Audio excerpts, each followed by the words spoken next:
यह कहानी उन दिनों की है जब न मोबाइल फोन थे, न बिजली की रोशनी हर घर तक पहुंचती थी, जब रात का चांद रोशनी देता था और लोगों के दिलों में ईमानदारी और मोहब्बत का उजाला होता था।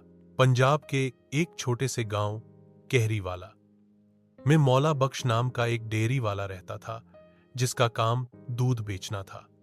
मौला बख्श एक बेहद ही सादगी पसंद, ईमानदार और शांत स्वभाव का इंसान था। हर सुबह फज्र से पहले उठता, अपनी भैंसों का दूध दुहता, मिट्टी के मटकों में भरकर सिर पर रखता और हर घर जाकर लोगों को दूध पहुंचाता। उसके हाथ में कभी तराजू नहीं होती थी, लेकिन लोग कहते थे कि मौला बख्श का हाथ खुद इंसाफ करता है।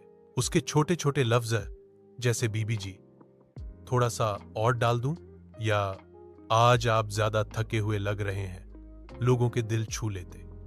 उसका एक बेटा था अल्लाह दिता, जो गांव के स्कूल में पढ़ाई करता था। मौला बख्श की सारी उम्मीदें उसी से जुड़ी थी। उसने कभी नए कपड़े नहीं पहने, कभी अपने लिए कोई ख्वाहिश नहीं की, बस हर दिन सोचता था कि अल्लाह दिता बड़ा होकर कलेक्टर बने और गांव का नाम रोशन करे। अल्लाह दिता भी समझदार लड़का था, लेकिन शहर जाने का सपना उसके दिल में था। एक दिन अल्लाह दिता ने कहा, अब्बा जी, मुझे शहर जाना है, वहां कॉलेज में एडमिशन मिल गया है। मौला बख्श ने कुछ नहीं कहा, सिर्फ एक पुरानी संदूक से एक कपड़े का लिफाफा निकाला जिसमें कुछ पुराने नोट थे। उसने वह पैसे अल्लाह दिता के हाथ में दिए और कहा, जा बेटा, लेकिन वापस तब आना जब तेरे पास अपनी पहचान हो। अल्लाह दिता शहर चला गया। दिन, महीने, साल गुजरते गए। मौला बख्श हर रोज उसकी चिट्ठी का इंतजार करता।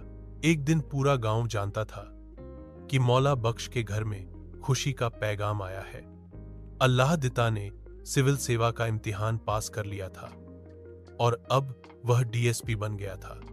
गांव में मिठाई बांटी गई, लोग मौला बख्श को मुबारकबाद देने आए, लेकिन उसके चेहरे पर सिर्फ एक हल्की सी मुस्कुराहट थी।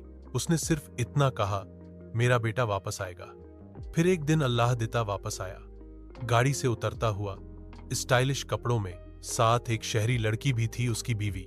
गांव वाले देखकर मुतासिर हुए, लेकिन जब वो मौला बख्श के सामने आया तो मौला सिर्फ चुप रहा। अल्लाह दिता ने कहा, अब्बा जी, अब मैं आपको शहर ले जाऊंगा, यहां क्यों रहते हैं?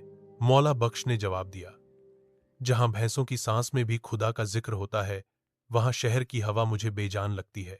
एक दिन मौला बख्श ने अल्लाह दिता से कहा, बेटा, मुझे तुमसे सिर्फ एक बात कहनी है, जो इंसान अपने लिए सब कुछ कर ले वो बहा नहीं होता, जो दूसरों के लिए कुछ छो जाए वो असल में इंदा रहता है। अल्लाह दिता चुप हो गया।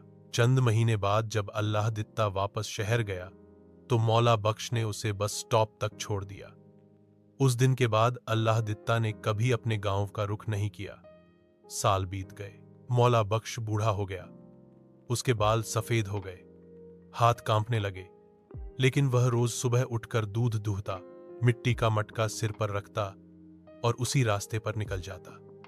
एक रात सर्द हवाओं में उसका जिस्म कांपता रहा। अगली सुबह जब लोग उसके घर गए तो देखा कि मौला बख्श अपनी चारपाई पर चुपचाप लेटे हुए था, हमेशा के लिए। उसके साथ उसका एक पुराना लिफाफा रखा था जिसमें उसकी मां की तस्वीर और अल्लाह दिता के बचपन का एक जूता था। जब अल्लाह दिता को इसकी खबर मिली तो वह वापस आया, लेकिन उस वक्त तक मौला बख्श के लिए सब कुछ खत्म हो चुका था। उसने बाप की कब्रिस्तान में मिट्टी दी, मगर उसके दिल में एक खालीपन था जिसे उसकी कोई तालीम, कोई रुतबा, कोई बीवी भर नहीं सकती थी। आज भी कहरीवाला गांव में लोग कहते हैं, मौला बख्श गया नहीं, वह हर सुबह के दूध के मटके में, हर सच्चाई के लफ्ज में और हर वफा की मिसाल में जिंदा है। उसकी कब्र के सरहाने एक पत्थर है जिसमें सिर्फ एक जुमला लिखा है, जो अपनों के लिए जीता हो उसकी मौत भी जिंदा रहती है।